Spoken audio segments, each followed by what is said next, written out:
breves.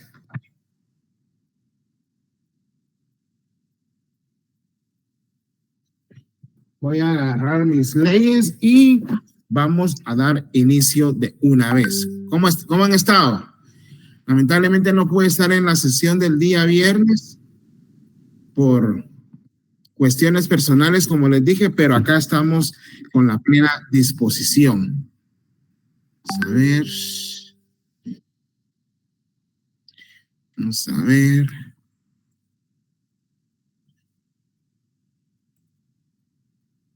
Ahora sí.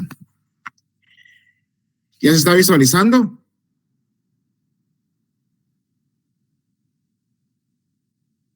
Ya, Lick. Muy bien. Ya hay 43, ya tenemos un buen número. Yo sé que la lluvia el día de hoy está un poco tremenda, pero tenemos que avanzar. Estas diapositivas yo se las envié a ustedes el día de hoy. ¿Sí les llegó? Sí, licenciado, muchas gracias. Bueno, el día de hoy pues ya vamos a empezar con el juicio ejecutivo en la vía de apremio. Este juicio ejecutivo en la vía de apremio está regulado en los artículos 294 al 236 de su Código Procesal Civil y Mercantil, y tenemos que atender también a las leyes especiales, que son la Ley de Garantías Mobiliarias y la Ley de Bancos y Grupos Financieros. Vamos a ver. La procedencia. Ojo, aquí es donde tienen, Cristian va manejando ahí con cuidado. Cristian, yo sé que acaba de salir del trabajo. Cristian Danilo. Perdón, Lick, no he visto que tenía la cámara prendida, así, gracias. Sí, con cuidado, ¿yo? Bueno, nos vamos al artículo 294 de su Código Procesal Civil y Mercantil, y para entender esta clase de juicios, este juicio procede, este juicio es el que les decía yo a ustedes en el día anterior a la clase, que este es el juicio de carácter expropiativo, es el término que utiliza el doctor Mario Aguirre Godoy por excelencia, porque en él se va a desapoderar de un bien inmueble a una persona que no ha cumplido con una obligación, ya sea por medio de una sentencia, ya sea por medio de un embargo que haya sido objeto de un bien inmueble, y con relación a si fue una cantidad dineraria la que se embargó con anterioridad, pues vamos a ver que se debe de promover un proyecto de liquidación. Entonces, se pide la ejecución en la vía de apremio, óiganlo bien, por eso está subrayado, siempre que traigan aparejada la obligación de pagar cantidad de dinero líquida y exigible. Esas son las tres condiciones que se tienen que dar: que tenga que pagar una suma de dinero el ejecutado y que no la haya pagado, que esa cantidad ya sea líquida, es decir, que ya sea cuantificable, y que sea exigible y de plazo vencido.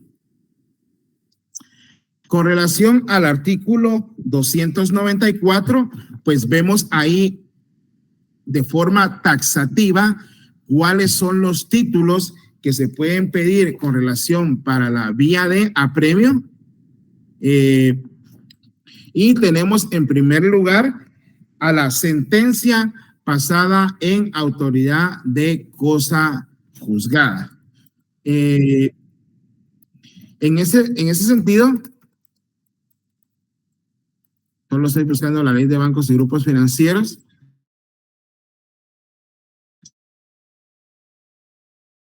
En ese sentido, pues el requisito que debe de tener el título es que en contra de esa sentencia ya no haya ningún recurso que poder interponerse, ¿sí?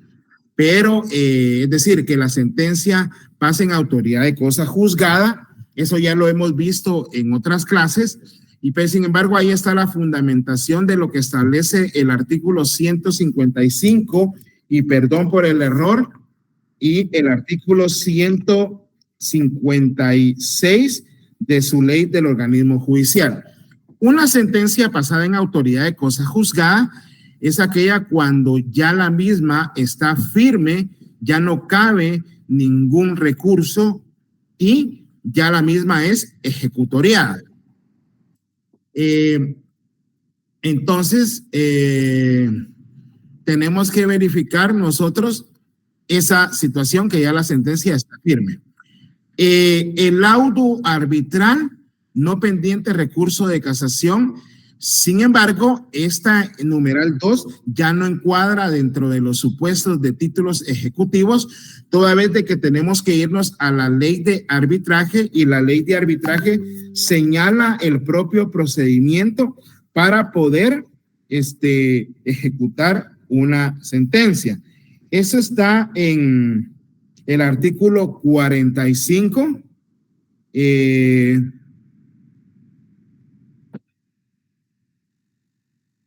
Eso está en el artículo 45 y 46 de su ley de arbitraje, ¿sí? Nos regula el artículo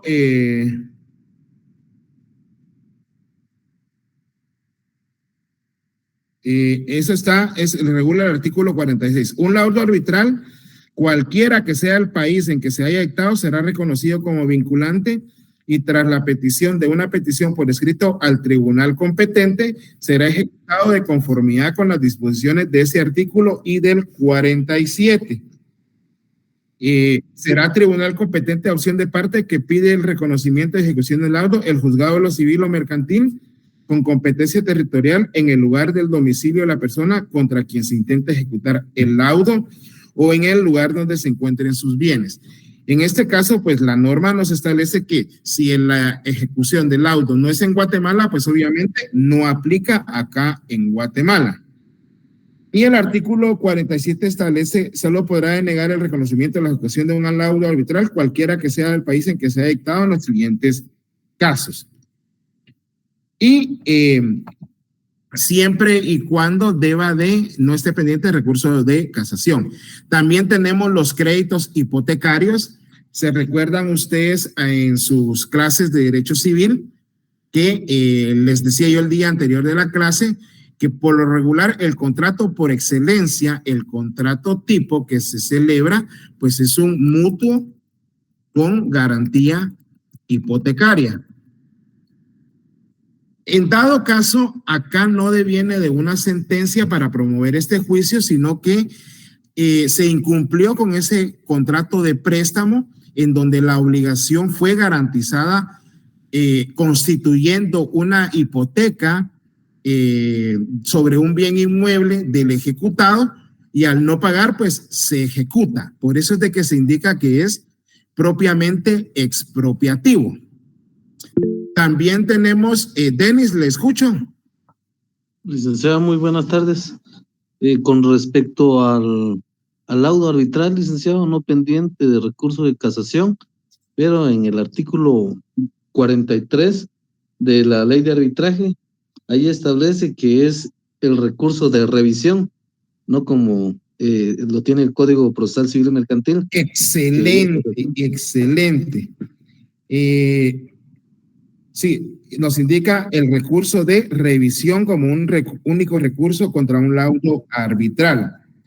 En ese sentido, pues, establecemos la prevalencia de la ley, y el único recurso contra el recurso de casación es el recurso de revisión, como bien lo dice el compañero en el artículo 43 de su Código Procesal, de su ley de arbitraje. Ese es el decreto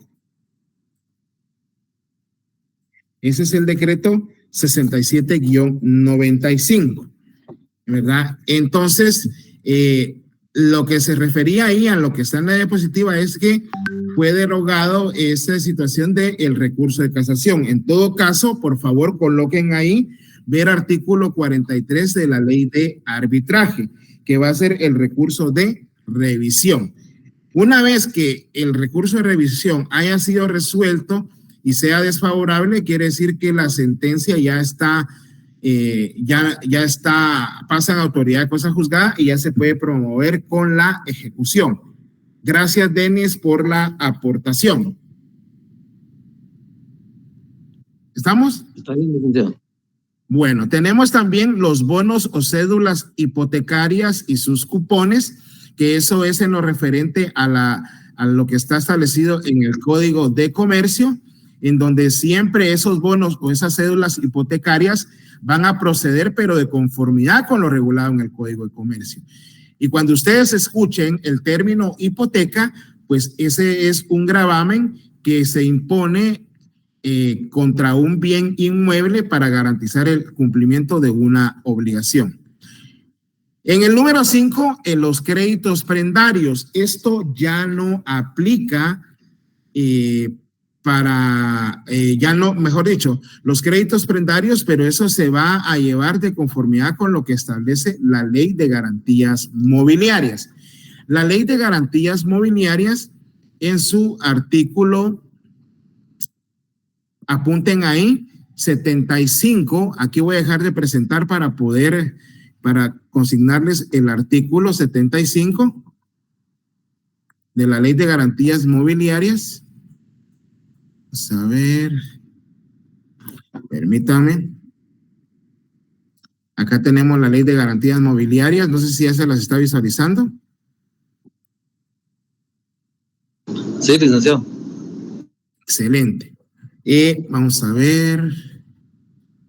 Ahí estamos. La Ley de Garantías Mobiliarias, pues nos regula en el artículo 75 que el régimen de garantías mobiliarias unifica, óiganlo bien, todas las garantías que se constituyen sobre bienes muebles.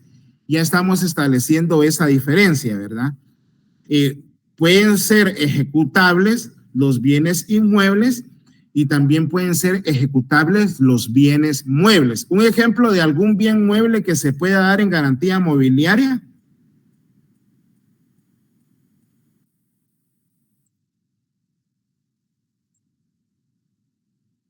Podría ser un vehículo, podría ser una grúa, podría ser una maquinaria industrial. Giancarlo.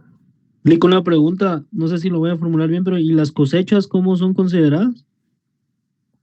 Las cosechas son consideradas para las cuestiones de contratos a futuros.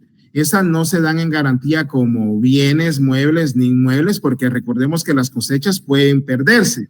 Pero sí se inscriben en el registro de garantías mobiliarias, ¿verdad? No les sabría decir, fíjese. Bueno, yo sí lo he visto. Incluso hace poco vi que una cosecha de café se fue dada en garantía mobiliaria. Se puede dar en garantía mobiliaria, pero es muy difícil que pueda rematarse si en el caso de que se pierda la cosecha, porque ¿qué es lo que va a rematar usted ahí? No va a rematar por ejemplo, los frutos. Ya no hay nada que rematar, pero sí, al menos yo sí lo he podido ver. Ok, sí se inscriben las cosechas, dejémoslo así, que se inscriben las cosechas, pero estas son muy difíciles porque ahí lo que se hace, Giancarlo, es que se paga un seguro. Entonces, sí se inscribe, pero nos referimos a la naturaleza, no se le da naturaleza como bien mueble. Para responder la pregunta. ¿Sí? Porque aquí nos dice, la prenda se encuentra comprendida entre las garantías mobiliarias y por lo tanto toda norma o disposición que aluda a la prenda debe entenderse bajo el régimen de las garantías mobiliarias y debe interpretarse de acuerdo a los principios de esta ley. Y como bien lo decía, la normativa contenida en el decreto ley 106 o en cualquier otro reglamento de disposición legal en materia de prenda común, prenda agraria, prenda ganadera, prenda industrial o gravámenes sobre bienes muebles o derechos sobre los mismos, deberá comprenderse dentro de las garantías mobiliarias y por lo tanto deben interpretarse y les son aplicables los principios de esta ley.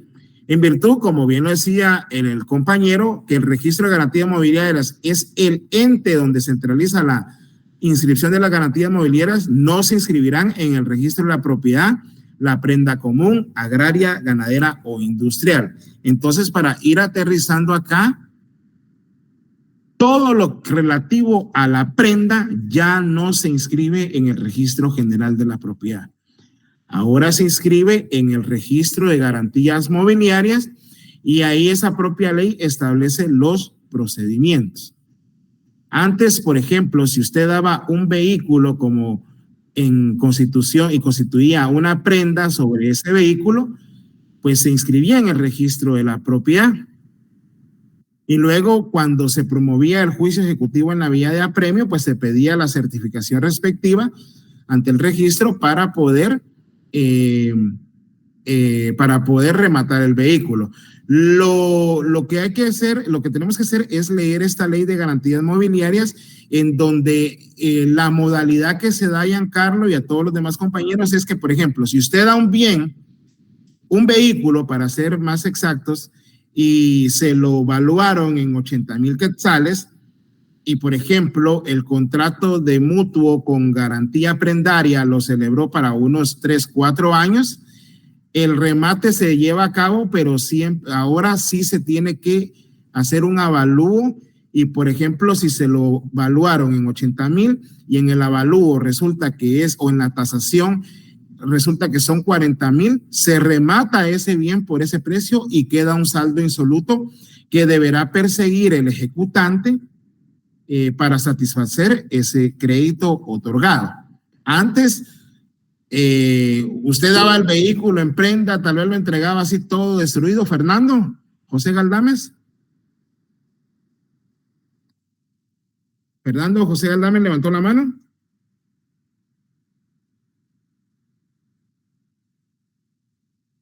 Bueno. Denis.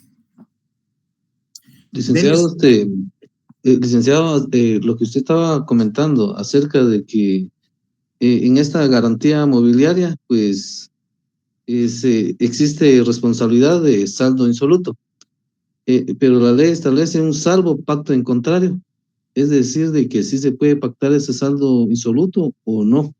Yo lo estoy leyendo en el artículo 10, en su párrafo segundo, licenciado, tercero. Vámonos al artículo. ¿Sí les está cambiando la ley? Sí, licenciado. Ajá, sí, esa es una, lo que establece la norma es que efectivamente pueden pactar los contratantes. Recordémonos que está el principio de pacta sunt servanda, de que el saldo, que el saldo insoluto que pudiera resultar, pues, salvo que ellos hayan pactado en contrario. Es decir, yo te voy a dar este bien y si yo incumplo, con ese bien te vas a hacer pago, ¿verdad? Sin embargo, dice, la responsabilidad por saldo insoluto implica que el deudor será personalmente responsable de cubrir el saldo. Para garantizar el pago del posible saldo insoluto que dejare la garantía mobiliaria, los jueces serán facultados para decretar en cualquier momento todas las providencias cautelares. Entonces, aterrizando, pero esta es una norma vigente, más no positiva, ¿verdad, Denis? Porque ¿quién se va a arriesgar a eximir a una persona del saldo insoluto que pudiera resultar si el bien tasado, pues, no vale el crédito otorgado? No sé si quedó clara la respuesta, Denis. Sí, licenciado, muchas gracias. Muy bien. De hecho, yo he visto que en ninguna garantía he visto de que haya ese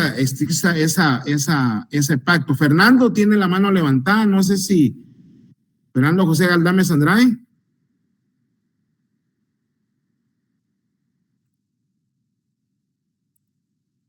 Bueno, entonces ahora ya sabemos pues que las garantías mobiliarias, ¿en qué registro se inscriben? Mejor dicho, en el registro de garantías mobiliarias, ¿sí? Y que ahora pues puede existir lo que es el saldo insoluto, y ese saldo insoluto pues va a ser perseguible y va a poder el juez decretar las medidas que él considere pertinentes para poder embargar otros bienes al deudor. ¿Estamos? También tenemos la transacción celebrada en escritura pública, siempre y cuando pues esta transacción traiga la obligación aparejada de pagar una cantidad de dinero o un convenio o acuerdo aprobado u homologado por juez. Entonces, estos son los títulos sobre los cuales recae la ejecución en la vía de premio. Un convenio o acuerdo aprobado u homologado por juez son aquellos famosos acuerdos a los que se llegan, por ejemplo, en un centro de mediación, que después se lleva a homologar ante un juez de paz para que este convenio pues cause firmeza a esa decisión. Como veremos nosotros, por ejemplo, se dicta una sentencia en un juicio oral de pensión alimenticia, se condena al demandado al pago de las pensiones atrasadas. Sin embargo, no se le pudo embargar absolutamente nada. Cuando se promueve la ejecución en la vía de apremio es con el único fin de que se le requiera de pago al demandado, al ejecutado, y si no paga, ahí ya se incurre en el famoso delito de negación de asistencia económica.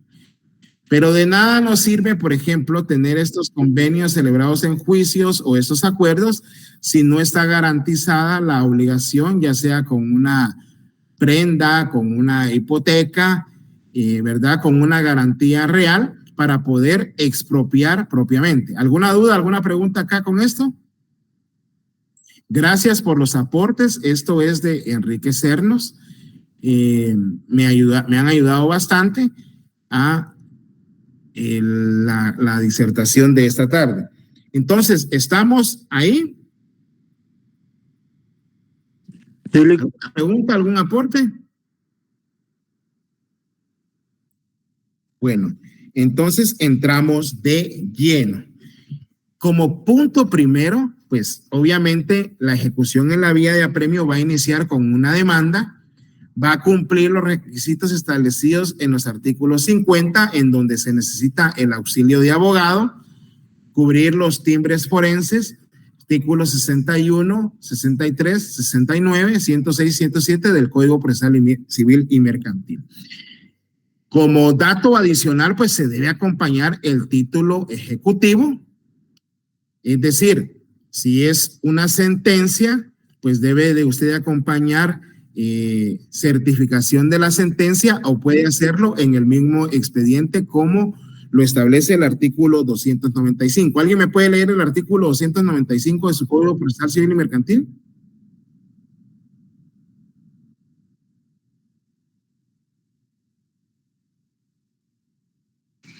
Se lo leo, licenciado. Por favor, Rosana. Artículo 295. Ejecución de sentencia. La petición de ejecución de sentencia o de laudos arbitrales puede hacerse en el mismo expediente o mediante presentación de certificación del fallo a elección del ejecutante. Muchas gracias. En ese sentido, sí, así es. Porque el otro párrafo lo vamos a dejar para la posterioridad. Supongamos, Rosana, y para todos los demás, que usted demandó a una persona por la cantidad de 1,000,000 de quetzales. Y, por ejemplo, fue un juicio ordinario de daños y perjuicios y se le condenó, es una sentencia de condena, como lo vimos en la clase anterior, y usted le pudo embargar, por ejemplo, un bien inmueble que tiene el valor de 3 millones, ¿sí? Imaginémonos el caso. Se realizó el embargo definitivo, entonces está garantizada la obligación. Si en esta sentencia de condena usted tiene la opción de promover el juicio ejecutivo en la vía de apremio dentro del mismo expediente y no acompaña título, ¿por qué? Porque la sentencia obra en dicho expediente. ¿Me van entendiendo la línea? Esto es cuando Fernando José Galdames. Bueno. Luego, ¿sí me entendieron la idea? cuando usted va a promover un juicio ejecutivo en la vía de apremio por esa razón. Ahora, si usted dice, mire, fíjese que la verdad es de que no me gusta porque en ese juzgado muy atrasado, ¿me están escuchando? Sí, licenciado. Y ustedes dicen, ese juzgado es muy tardado, mejor voy a ir a presentar mi demanda de ejecución en la vía de apremio porque lo que va a rematar usted ahí es el bien embargado. O si fue dinero lo que embargó, pues lo que usted va a querer es hacerse pago con ese dinero, como lo vamos a ver con el juicio ejecutivo. Entonces viene y le pide al juez, cuando ya la sentencia esté firme y ejecutoriada, certificación de la sentencia. Y entonces usted pues ya hace su demanda y ya presenta la demanda en el juzgado competente con esa certificación, que ese va a ser su título ejecutivo. Si la ejecución de la vía de apremio, usted la va a promover con base a una sentencia. ¿Estamos? Pues si es el laudo arbitral, pues usted ya sabe que tiene que, ¿cómo es que lo tiene que promover también? Puede ser, tiene que pedir certificación de ese laudo porque ese va a ser su título ejecutivo. Si es un crédito hipotecario, pues el testimonio de la escritura pública donde conste ese negocio jurídico de mutuo garantizado con hipoteca. Si son los bonos o cédulas hipotecarias, también los testimonios en su caso. Si es un crédito prendario, también la certificación de la escritura pública o el documento atinente que se celebró. Si es la transacción, también el testimonio. Si es el convenio, pues si es convenio, pues tiene que pedir certificación. Esta certificación, pues la pide usted con base en el artículo 171 de la ley del organismo judicial y luego presenta su demanda. ¿Sí? Ese es el paso número 1. ¿Sí? ¿Estamos? En el paso número 1, pues usted lo coloca ahí, ahí donde está el artículo 294, paso número 1, demanda, ¿verdad? Entonces ya usted le coloca, se interpone ante el juez competente, llenando los requisitos tales y tales, y ahí está su paso número 1, con las observaciones que hicimos. ¿Nos quedó claro? Sí, licenciado. Luego nos vamos a la calificación de la demanda. Como ustedes saben, pues el tribunal va a calificar la demanda. Si la demanda llena los requisitos, como una cuestión adicional a esa calificación de la demanda, el juez va a hacer un examen más profundo, como lo indica el doctor Mario Aguirre Godoy, porque él tiene que calificar el título, ¿verdad? Calificar si es uno de los títulos que la ley establece para poder promover ese juicio ejecutivo en la vía de apremio. Se me olvidaba también, por favor, pueden colocarle ahí en el artículo 294, en el numeral 8, pueden colocarle un numeral 9 y nos vamos a ir a la ley de bancos y grupos financieros. Ley de bancos y grupos financieros, ¿me escucharon? Sí. Bueno, entonces ahorita se los voy a poner yo para que lo puedan visualizar. Ley de bancos y grupos financieros. ¿Ya nos cambió? Sí. Muy bien. En la ley de bancos y grupos financieros, fíjense, pues es lo que yo les decía a ustedes. Lamentablemente las leyes pues son creadas para favorecer a los empresarios y todo eso en algunos casos.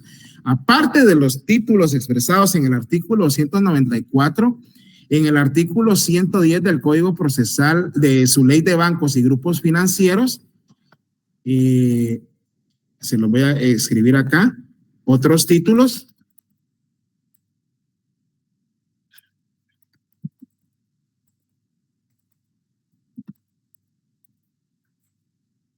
Regula los siguientes. Las libretas de ahorro, certificados de depósito, certificados de inversión, bonos, títulos, valores materializados o representados por medio de anotaciones en cuenta, o bien las respectivas constancias o certificados representativos de hechos documentos que los bancos y las sociedades financieras autoricen o entreguen para comprobar la recepción del dinero. ¿Estamos? Artículo 110. ¿Estamos? 110, Sí. la ley de bancos y grupos financieros. Sí, Lick, gracias. Bueno, entonces esa es la otra cuestión y nos vamos otra vez a la diapositiva. Y en el numeral 2, pues el juez califica la demanda y si considera que el título es suficiente, pues despachará mandamiento, ejecución y requerimiento de pago. Estas palabras, ustedes, los que no tienen esa inmediación con la rama procesal, pues el mandamiento de ejecución no es nada más un oficio que el juez realiza en donde nombra a un ministro ejecutor para que vayan a la dirección que señaló el obligado o la dirección que señaló el ejecutante para que le requieran de pago y que le cobren.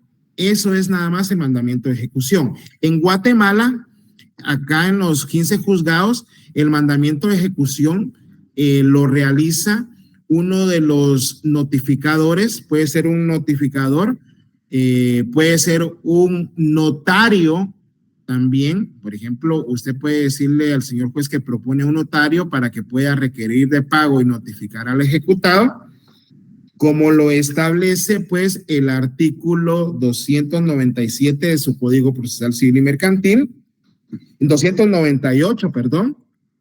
Vamos a ver en la diapositiva.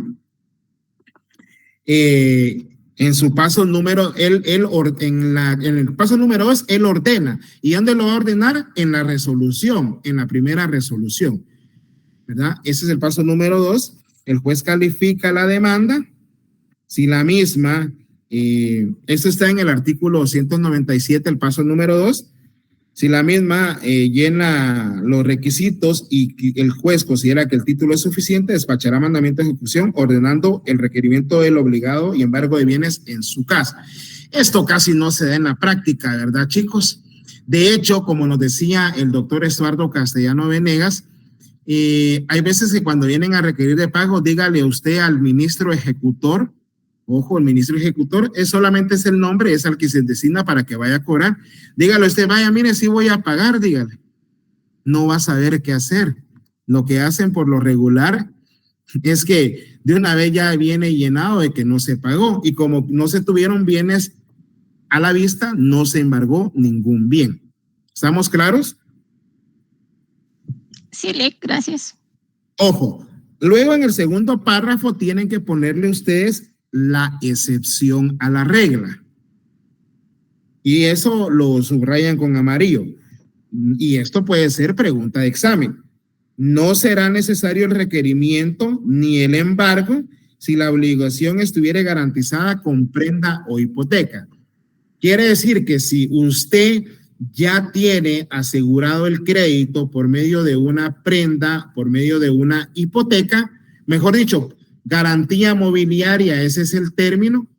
Si usted ya tiene garantizado el crédito con una garantía mobiliaria o con una hipoteca, este paso no es necesario. O sea, es decir, librar el mandamiento de ejecución. ¿Sí? ¿Estamos? Denis, le escucho. Licenciado, entonces sería un mutuo con garantía hipotecaria o un mutuo con garantía mobiliaria, ¿verdad? Exacto, exacto. Entendiendo el término mutuo como un préstamo, ¿verdad? Así es. Denis. ¿Estamos bien con el paso número 2? El juez califica la demanda, emite su resolución, manda despacha mandamiento de ejecución, el cual manda a requerir de pago al obligado Pero si la obligación está garantizada con una garantía mobiliaria, con una hipoteca, no es necesario que el juez libre mandamiento de ejecución. ¿Nos quedó claro? Sí. Bueno, paso número 3, notificación de la demanda. La notificación de la demanda va aparejada con el requerimiento de pago. Ya sabemos que este se puede omitir por las razones indicadas. Nos regula el artículo 298, ahí es donde va su paso número 3. El juez designará un notario si lo pidiere el ejecutante. Ojo que eso, el gasto del notario pues corren por cuenta de su cliente. Por ejemplo, si a usted lo contratan para promover un juicio ejecutivo en la vía de apremio y quiere que el trámite sea más rápido, pues puede nombrar a un notario. Y ojo, apunten bien ahí al notario, si va a requerir de pago se le nombra como ministro ejecutor. Y si va a notificar, se le denomina notario notificador, que son dos actos distintos, ¿sí? Para hacer el requerimiento de pago, embargo o secuestro en su caso. El ejecutor requerirá de pago al deudor, lo que hará constar por razón puesta a continuación del mandamiento.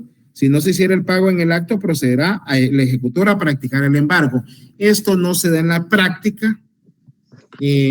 Siempre va razonado el mandamiento de ejecución, indicando que no se practicó embargo alguno porque no se tuvieron bienes a la vista, ¿sí? Pero el acto de notificación sí debe de hacerse, ¿sí? Sí se debe de notificar al ejecutado. ¿Por qué? Porque ahí es donde ya notificado se traba la litis, se le fija el plazo para que tome una actitud a la ejecución en la vía de apremio, ¿verdad? Para que el proceso pueda continuar. Acá en las vías de apremio usted no va a pedir sentencia. ¿Por qué? Porque ya como les digo, este es el juicio por excelencia donde, por ejemplo, se puede originar por una sentencia pasada en autoridad de cosa juzgada o porque el crédito insatisfecho ha sido garantizado.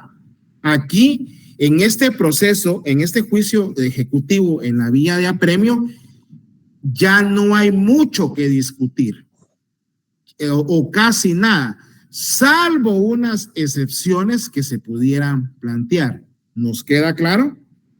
Eso lo vamos a ver después. Su paso número 3 ya saben, ¿verdad? En el artículo 298. El artículo 299 es muy importante, pero no es funcional. Es norma vigente, pero no positiva. Ese artículo nos regula que si no fuera habido el demandado, se hará el embargo por cédula aplicándose las normas relativas a notificaciones. Pero en el segundo párrafo, si no se supiera el paradero del deudor, obviamente acá lo que hacen es razonar en ese primer párrafo. Pero en el segundo párrafo dice, si no se supiera el paradero del deudor, ni tuviera domicilio conocido, serán el requerimiento y embargo por el diario oficial y surtirán efectos desde el día siguiente al de la publicación. En este caso se observará además lo dispuesto en el Código Civil respecto de los ausentes. Esto significa que si no se sabe, no se tienen noticias del deudor, pues usted va a tener que promover, si está vivo, y ya otra vez les vuelvo a repetir, pues tiene que promover usted diligencias de ausencia para que le nombren un defensor, ¿sí? Defensor judicial, pero esto no pasa en la práctica. ¿Y qué pasa si el ejecutado falleció? ¿Qué es lo que tendría que promover usted para poder entablar la demanda en contra de él?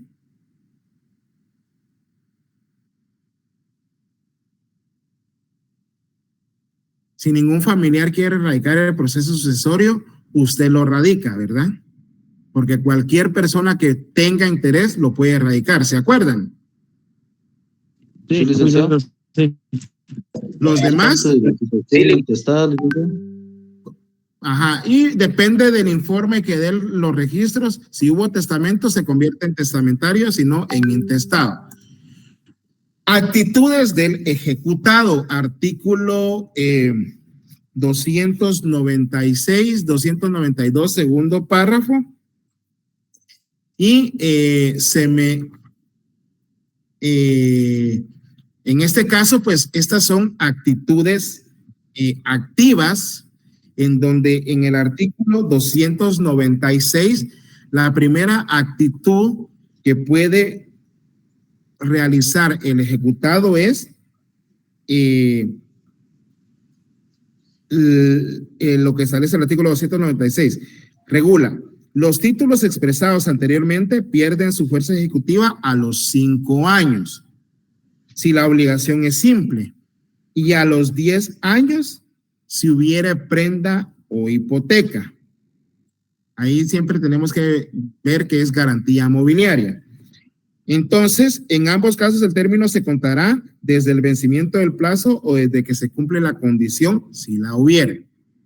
Supongamos que yo firmé un contrato de mutuo con garantía mobiliaria y en la fecha, el último pago lo tenía que hacer yo el 30 de septiembre de 2024. ¿Cuándo perdería eficacia el título? A partir del 1 de septiembre, licenciado. ¿Pero de qué año? Del año, sería del año 2034. No, porque estoy diciendo que es una garantía mobiliaria.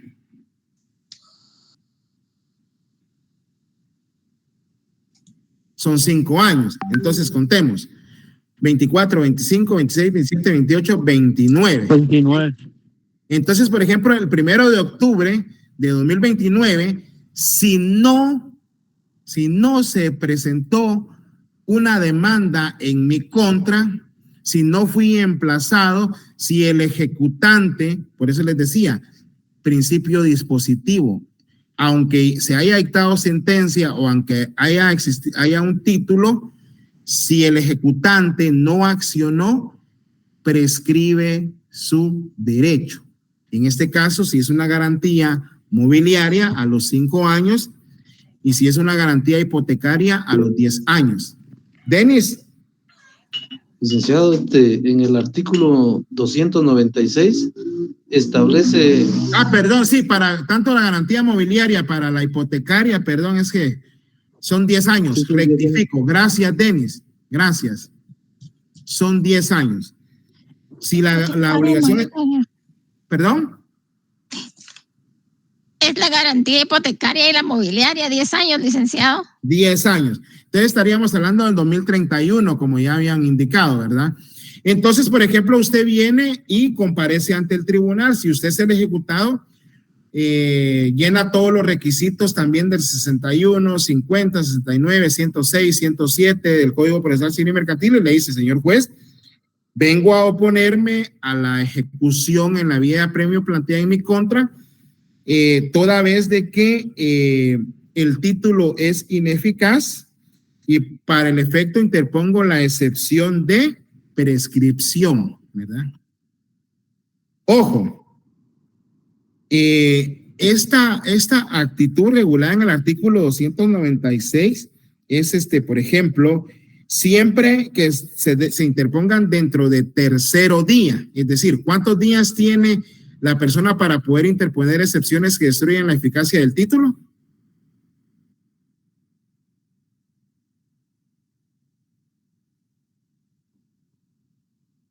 ¿Cuántos días? 3 días de ser requerido, 3 días, licenciado, de ser... 3 días de haber sido notificado, ¿verdad? Yes. Salvo que el juez dé un día más por razón de la distancia, que esta es una facultad discrecional del juez con base en el artículo 49 de su ley del organismo judicial. 49 de la ley del organismo judicial, ¿verdad? Pero lo vamos a dejar así. Ahora, ¿y qué es una obligación simple? El propio artículo nos establece que si usted, por ejemplo, otorgó un crédito, otorgó un préstamo en donde no le pidió, es lo que les digo yo, ¿verdad? Por muy triste, por muy emotiva que sea la historia, no presten dinero, no sean fiadores, ¿verdad? Porque al final los problemas son para nosotros. Pero, por ejemplo, usted celebró un contrato, otorgó un crédito con garantía fiduciaria, o un crédito simple en donde no aseguró que le fueran a pagar por medio de constitución de una garantía mobiliaria o una hipoteca. Esa es una obligación simple. ¿Y esa prescribe dentro de qué plazo? ¿Regula la ley? 5 años. Muy bien, dentro del término de 5 años, ¿verdad? Entonces, ya les expliqué, en el examen el ejercicio puede venir, el señor X otorgó un crédito, un mutuo con un crédito sin garantía y la demanda la está presentando hasta tal fecha, usted fue notificado en tal fecha, ¿verdad? ¿Qué excepción podría interponer? También, perdón, gracias Denis, porque me está ayudando mucho en la clase el día de hoy. También podría usted proponer la excepción de pago, pero ojo, ¿cuál es el requisito? Por favor, solamente se van a poder interponer excepciones que destruyen la eficacia del título y con amarillo y se fundamenten en prueba documental. En prueba documental. Si usted dice que ya pagó, debe de acreditar el pago respectivo. Denis, le escucho. Licenciado, yo lo que entiendo por los títulos expresados anteriormente pierden su fuerza ejecutiva a los 5 años y la obligación es simple. Yo basado en el artículo 294, considerando de que la sentencia pasada en autoridad de cosa juzgada, la transacción celebrada en escritura pública y convenio celebrado en juicio, estas serían como, pues, digamos, las obligaciones simples y las obligaciones, las otras obligaciones que tienen hipoteca, estas son las que prescriben en 10 años, que sería el numeral quinto y el numeral tercero. Numeral 3, numeral 4 y numeral quinto. Así es. Y las otras son las que tendrían la eficacia hasta por 5 años. No, Denis. Muy bueno su razonamiento.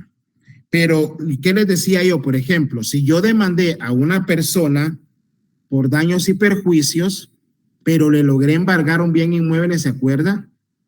Y el bien inmueble estaba valorado en 10 millones y a él lo condenaron a 1 millón. ¿Sí? No es una obligación simple, ¿verdad? Porque hay un embargo, hay un embargo y recordémonos cuándo también se pueden cancelar los embargos, pero una transacción también puede ser celebrada, garantizada con una prenda, pero dependiendo, la regla general es, si no está garantizado con prenda o hipoteca, la obligación va a ser, con garantía mobiliaria o hipoteca, la obligación va a ser simple, ¿verdad? Y no, perdón, rectifico, Denis, fíjese, no sé qué me está pasando. Sí, en efecto, son obligaciones simples si no se hace efectiva la sentencia dentro del término de 5 años, Denis Joel, ¿verdad? Porque en efecto los embargos, pues a los 5 años se puede cancelar la inscripción en el registro. Tiene toda la razón, Denis, muchas gracias, ¿oyó? Entonces, así como lo dijo Denis, las obligaciones garantizadas con garantía mobiliaria o hipoteca, 10 años, y todas las demás van a ser simples si no están garantizadas con ese tipo de cuestiones, y esas prescriben a los 5 años. ¿Nos quedó claro? Sí, gracias. Ya ven, aquí aprendemos todos. Si hoy vengo en un lapsus, no sé qué me está pasando, ¿vieron? Pero rectificar es de humanos. Pero muchas gracias, Denis, sí, excelente. porque si yo le estaba equiparando a una hipoteca un embargo definitivo cuando no es así. Diego Zambrano, como bien lo decía Denis Joel, los créditos hipotecarios, los bonos o cédulas y cupones y los créditos prendarios van a prescribir a los 10 años. Desde que se termine, desde el vencimiento del plazo o desde que se cumpla la condición, mientras que los otros son obligaciones simples y prescriben a los 5 años. ¿Nos quedó más claro así? O para más facilidad, subrayen el numeral 2, el 3, el 3, el 4 y el 5 del artículo 294 y ponen ahí 10 años. Y ya los demás son obligaciones simples. ¿Estamos? Y nos quedó claro. A todos los demás. Luego, muchas gracias. Luego nos vamos a la ley de bancos y grupos financieros y en donde acá nos señala otro tipo de excepciones. Entonces, en su artículo 296, colóquenle ver artículo 109 de la ley de bancos y grupos financieros.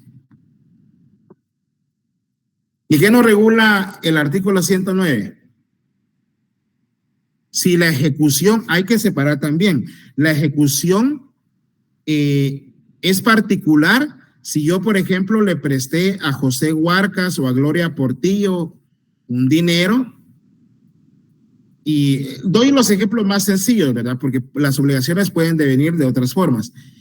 Y ellos me garantizaron con una garantía mobiliaria o con una hipoteca esa obligación. Esa es una ejecución de carácter particular, singular.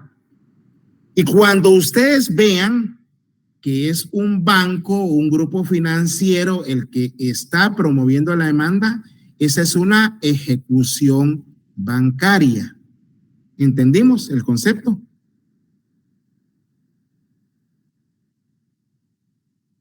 ¿Entendimos el concepto? Por favor, escríbanme o díganme sí, no, Lick. Denis Joel, ¿estamos ahí? Licenciado, ¿podría volver a explicar esta partecita del artículo 109 de la ley de bancos? Miren, pues, hay una diferenciación de ejecuciones, tanto como en el juicio ejecutivo, como en el juicio ejecutivo en la vía de apremio, como la ejecución en la vía de apremio. Usted tiene que diferenciar cuando llegue su cliente a su oficina de una ejecución bancaria y de una ejecución singular particular. La ejecución particular es cuando cualquier persona o una sociedad que no sea bancaria promueve la ejecución en la vía de apremio. Pero si es un banco, un grupo financiero, ya denota característica de ejecución bancaria, ¿sí? Y entonces las excepciones que regula la ley de bancos y grupos financieros son únicamente la de prescripción o de pago.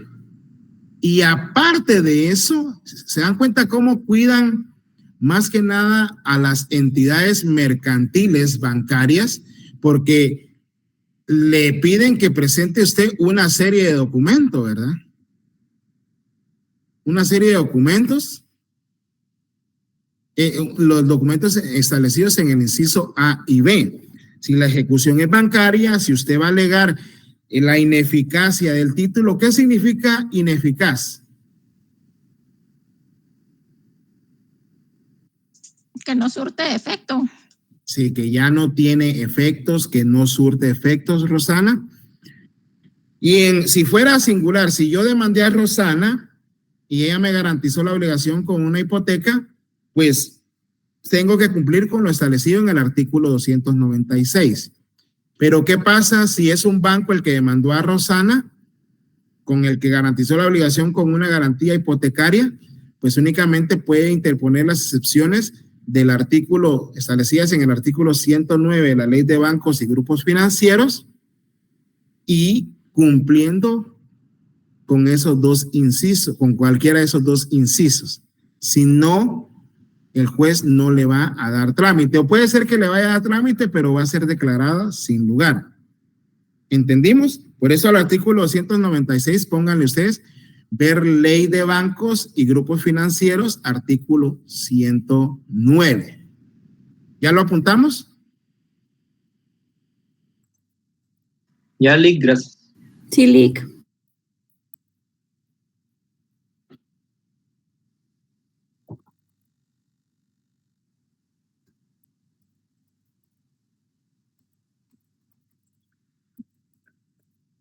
En la primera, en el artículo 194, pues usted tiene que acompañar prueba documental, ¿verdad? Si usted hizo pago es casi lo mismo, pero no es tan formalista. Mientras que si es bancario, ahora ya sabemos, ¿verdad? Es bancario cuando es un banco o algún grupo financiero bancario, es el que está ejecutando la demanda, es el que está promoviendo la ejecución en la vía de premio. Y es individual o particular, mejor dicho, particular, cuando una persona común y corriente, ya sea individual o jurídica, promueve la ejecución en la vía de premio. Entonces tienen que estar ojo al Cristo con eso. ¿Nos quedó claro el asunto?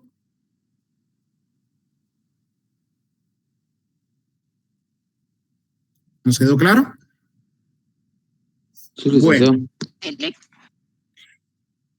Cuando, por ejemplo, la primera actitud es que él viene y pues se va a oponer a la ejecución y va a únicamente puede, si se dan cuenta, aquí, ojo, aquí no se contesta la demanda en sentido negativo. ¿Ya se dieron cuenta? Aquí usted se puede oponer a la ejecución, pero es a través de las excepciones. Y con base al artículo 296, solamente van a ser aquellas que destruyan la eficacia del título y se fundamenten en prueba documental. Si usted lo que quiere invocar es la de pago o que hubo una transacción, etcétera, etcétera. Si usted lo que va a invocar es una excepción de prescripción, pues obviamente solo va a ser el cálculo matemático, ¿verdad? Mire, señor juez, la obligación era exigible hace más de 10 años y la obligación es simple y la ley regula que si la obligación es simple, la prescribe a los 5 años. Mire, señor juez, la obligación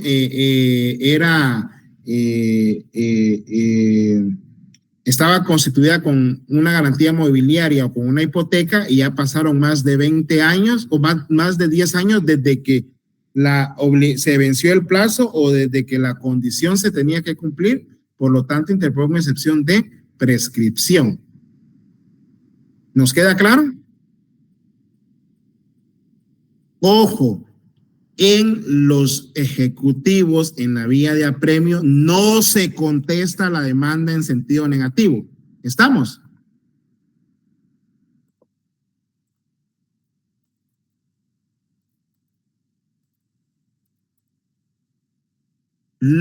Porque si me lo ponen así en el examen va a estar malo.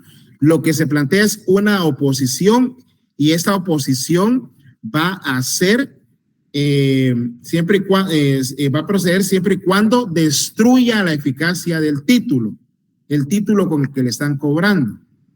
Y se da de varias modalidades. Se da por la excepción de pago y se da por la prescripción. ¿Estamos? En el 294, prueba documental, y en el 109 de la Ley de Bancos y Grupos Financieros, los incisos A y B de según el caso. ¿Se debe de interponer dentro de qué plazo? 3 días, licenciado. 3 días. Y estas se van a resolver en la vía incidental. A partir de aquí ya hay otro mini procedimiento que ya hemos visto, ¿verdad? Si se presenta el ejecutado a interponer alguna excepción,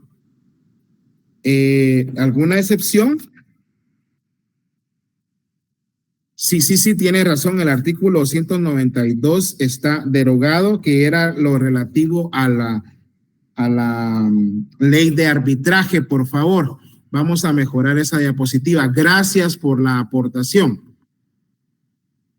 Muchas gracias. Luego se me fue.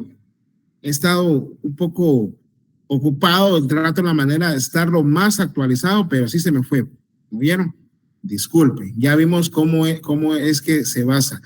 Luego, el artículo 135 al 140, usted se opone a la ejecución, pues la vía incidental nos establece, ¿verdad? Que planteado un incidente, después de que se plantea, se le da audiencia a la otra parte por el plazo de ¿qué? ¿De cuántos días? De 2 días, licenciado. Se le da audiencia por el plazo de 2 días a las otras partes, si las hubiere, y si la cuestión es de hecho, se puede abrir a prueba, ¿por qué plazo? Por el plazo de 8 días. De 8 días. Si la cuestión es de derecho, ¿en qué término se debe resolver el incidente? 3 días, licenciado. 3 días.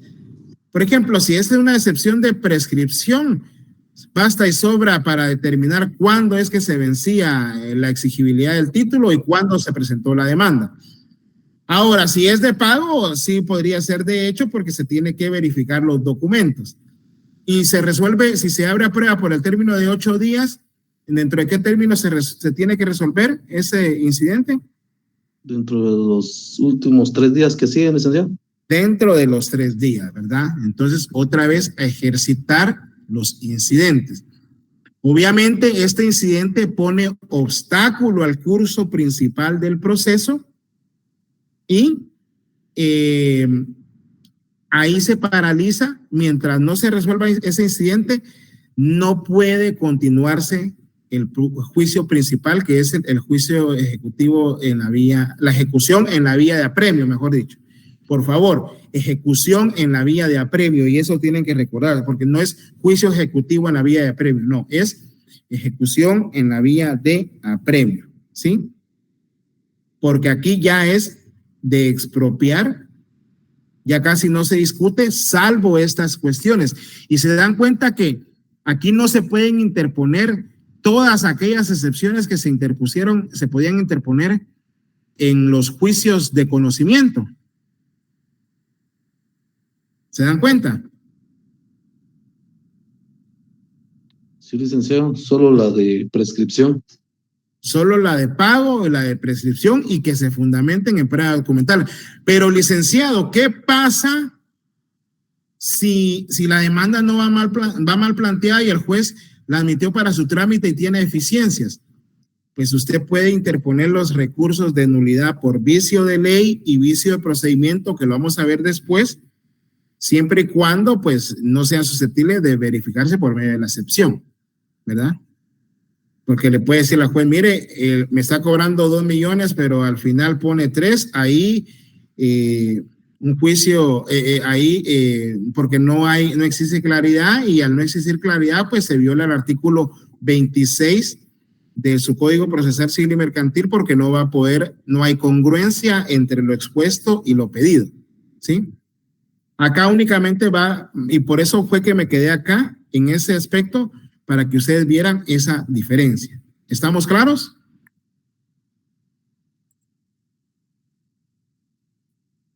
Ya vamos a terminar porque tengo una cuestión otra vez, chicos. Luego, si el ejecutado toma una actitud activa, positiva, si se dan cuenta, aquí no hay allanamiento, porque aquí ya no hay mucho que discutir, les vuelvo a repetir. El allanamiento, ¿qué es el allanamiento, chicos? Es aceptar las pretensiones del actor, ¿se acuerdan? ¿Verdad? Así es, licenciado, puede ser parcial o puede ser total. En cambio, aquí usted debe y ya no sabe ni qué hacer, pero si tiene la plata y no quiere perder el bien dado en garantía, pues usted puede pagar con base en ahí le ponen 4.b en el artículo 300, puede realizar el pago en el artículo 300, 4.b, ¿verdad? O le pueden poner 4 actitudes del ejecutado, puede pagar y regula el artículo 300. Si el demandado pagare la suma reclamada y las costas causadas, se hará constar en los autos, se entregará al ejecutante la suma satisfecha y se dará por terminado el procedimiento, ¿verdad? Esa es una actitud que puede tomar el ejecutado, el pago, ¿sí? Luego, la otra situación, si el ejecutado quiere seguir peleando en este juicio, en esta ejecución de la vía de apremio, pues también puede, ahí en el segundo párrafo del artículo 300, puede consignar,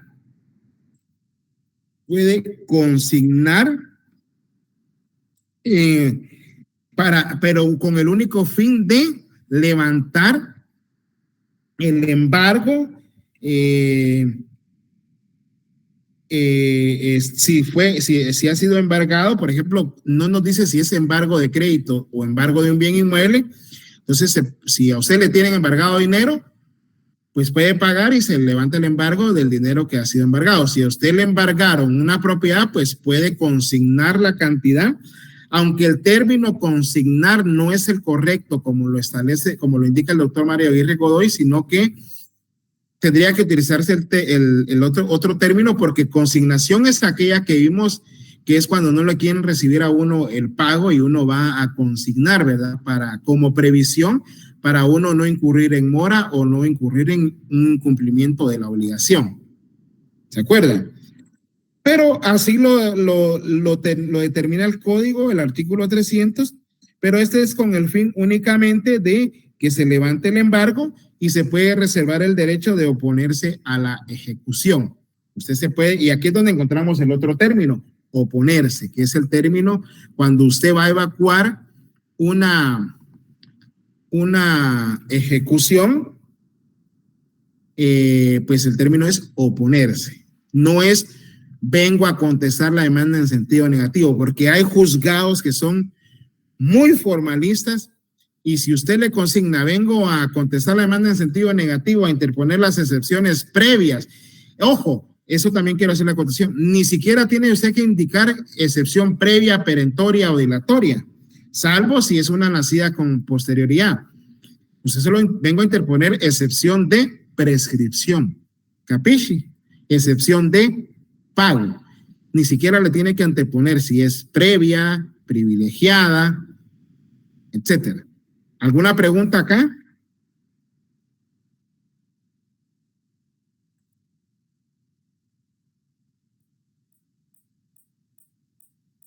Bueno. Tenemos el paso, paso número 5, perdón, omítanlo. Vamos a dejar la clase hasta acá el día de hoy, porque voy a reformular la diapositiva, porque el embargo es una cuestión, estas son incidencias opcionales que se pueden dar dentro del proceso. Por ejemplo, el acreedor tiene derecho a designar los bienes en que haya practicarse el embargo, pero el ejecutor no embargará sino aquellos que a su juicio sean suficientes para cubrir la suma. Quiere decir de que si hay 3 bienes inmuebles, pero esto no se da en la práctica porque el ejecutor no embarga absolutamente nada. ¿Oyeron? Rosana. Sí, licenciado, disculpe, usted habló si la demanda va mal redactada, se puede interponer algo, pero no le caché qué fue lo que dijo. Un recurso de nulidad por vicio de ley o por vicio de procedimiento. No cabe revocatoria, como lo vamos a ver, pero eso lo vamos a ver ya en el siguiente día de clases, ¿oyó? Entonces, por ejemplo, todo esto, lo que es embargo de créditos, depositarios, todas esas son vicisitudes que se pueden dar dentro del propio proceso y que no constituyen, o sea, pueden ser que se dé o no se dé. Por ejemplo, el artículo 306 que nos establece los bienes inembargables, pero eso lo vamos a hablar el viernes. ¿Oyeron? Nos quedamos hasta en el paso 4. ¿Estamos? Gracias, Lic. Gracias a usted, gracias Denis por esa aportación. Así me gusta, porque como les digo, no lo sabemos todo, ¿verdad, estimados chicos? Y pues por lo menos lo que sí yo les puedo decir es la la materia procesal, que esa sí me la sé yo de pe a pa, cuáles son los procedimientos y cómo se hace. Se me cuidan y los veo este viernes, sí los voy a ver. ¿Oyeron? Gracias. Feliz noche, licenciado.